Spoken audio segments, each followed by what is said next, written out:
시온산을 바라보며 믿음의 주요 온전케 하시는 예수님을 생각하며 하루하루 살아가시는 여러분 한 분 한 분을 축복합니다. 오늘도 그리스도의 평강이 여러분의 마음과 삶 가운데 충만하기를 간절히 빕니다. 오늘은 히브리서 13장 마지막 장 말씀입니다. 히브리서가 기록되던 시대적인 배경은 기독교인들에게 결코 우호적이지 않았습니다. 유대인들도 기독교를 박해했고요. 이방인들 가운데서도 기독교인들은 여전히 소수였기 때문에 많은 유혹과 박해들이 있었죠. 특별히 AD 60년대 후반부에는 로마 제국의 황제였던 네로도 기독교를 박해하기 시작했기 때문에 그런 환경 속에서 신앙을 지키면서 살아간다는 것은 쉽지 않았습니다. 특별히 유대인 출신으로 기독교인이 된 사람들은 이중 삼중의 어려움들이 있었죠.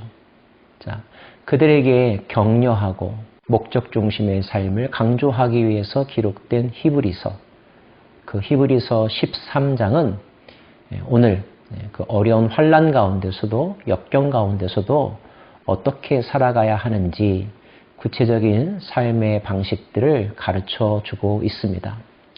먼저 1절과 2절 말씀을 볼까요? 형제 사랑하기를 계속하고 손님 대접하기를 잊지 말라. 너희도 함께 갇힌 것 같이 갇힌 자를 생각하고 너희도 몸을 가졌은 즉 학대받는 자를 생각하라. 이제까지도 형제를 사랑하고 섬기는 일을 해왔지만 어려운 일이 있다고 해서 그 일을 중단하지는 말라. 이런 뜻입니다. 갇힌 자를 생각하라는 말씀, 어려움 가운데 있는 이들, 박해받는 이들을 생각하고 그들을 섬기며 또 그들의 고난에 함께 동참하라는 것. 어려울 때 사람들은 이젠 나 혼자밖에 없구나 라는 생각을 하게 되고 그러한 생각이 현실적인 어려움보다 더 그 자신을 힘들게 하곤 하죠. 그런데 상황은 바꿀 수 없다 할지라도 그때 옆에 함께 있어주는 사람, 작지만 정성을 나누면서 격려해주는 사람, 한마디 따뜻한 말을 해주는 사람, 얼마나 감사하고 힘이 되는지요. 어려움은 이렇게 함께 고통을 느끼며 분담하며 이겨내는 것입니다.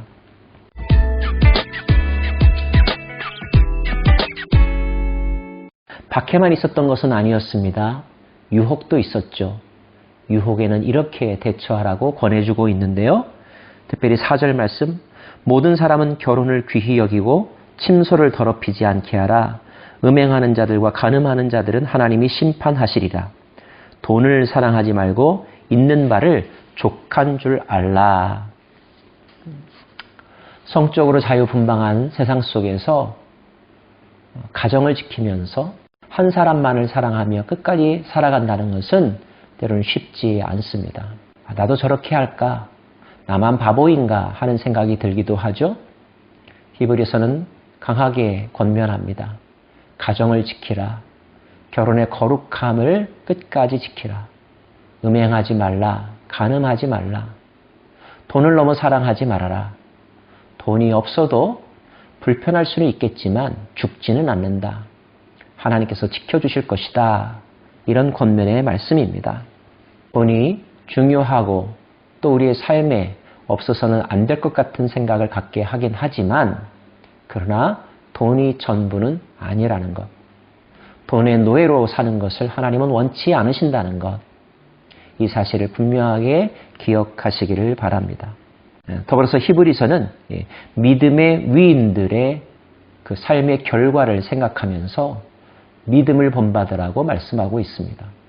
그 사람들이 결국 어떻게 되었는지 영적으로 고생하는 시기를 거쳤지만 그들이 끝까지 믿음을 지켰을 때 하나님의 약속의 성취를 보았고 그들은 위로와 평안과 참된 안식을 누리지 않았습니까?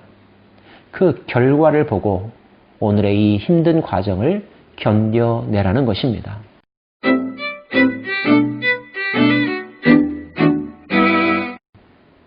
더불어서 성경은 먹는 것, 현실적인 것에 대하여서도 말하고 있습니다. 예나 지금이나 또 어느 교회에서나 먹는 것 때문에 생기는 갈등이 많았던 것 같습니다. 특별히 매우 경제적으로 어렵고 또 빈곤한 상태에 있었기 때문에 사람들은 먹는 것에 매우 민감했었죠. 그래서 교회에서 성찬을 하거나 친교할 때는 누가 더 많이 먹나, 누가 음식을 싸가지고 가나 이런 것들에 매우 민감했고 교회에서가 아니더라도 사람들은 먹는 것을 확보하기 위하여 온 신경을 집중했던 것 같습니다. 그런데 바로 이 부분에 대해서도 성경은 이렇게 강조하고 있습니다. 여러 가지 교훈에 끌리지 말라. 마음은 은혜로서 굳게 함이 아름답고 음식으로서 할 것이 아니니 음식으로 말미암아 행한 자는 유익을 얻지 못하느니라. 그러면서 제사 이야기를 하고 있습니다. 여기서 나오는 제사는 바로 속죄제를 의미하는데요. 속죄제를 드리면 속죄제의 제물은 모두 다 불태워 없애거나 또 문 밖에 나가서 태웁니다. 제사장에게 돌아온 목도 없습니다. 그것 속에 담겨져 있는 의미는 하나님은 성소뿐만 아니라 그들의 삶의 공동체 안에 죄가 남아있는 것을 결코 원치 않으신다는 것을 보여주는 것이 이 속죄 제사의 절차 속에서 나타난 교훈인데요.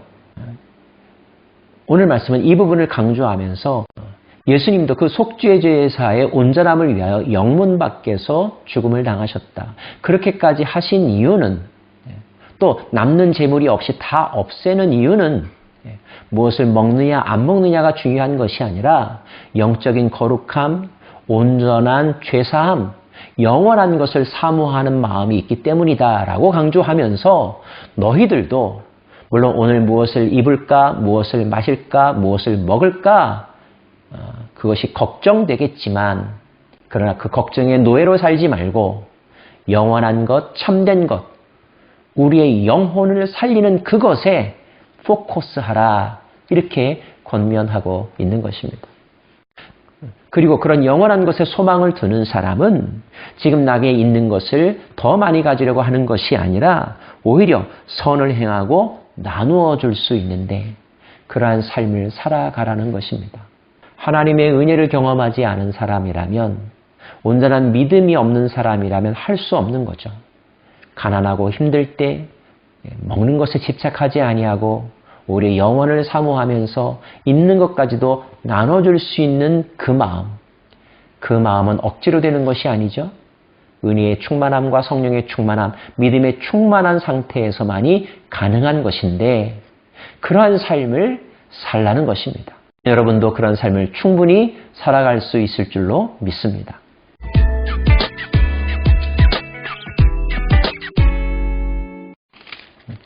더불어서 너희들을 인도하는 지도자들에게 순종하고 복종하라는 말씀, 지도자들에게 걱정거리가 되지 말라는 말씀, 그들이 즐겁게 그 일들을 할 수 있도록 존경하고 순종하고 협력하라는 말씀이 있습니다. 마지막으로 끝부분은 축복과 격려의 메시지가 담겨져 있는데요.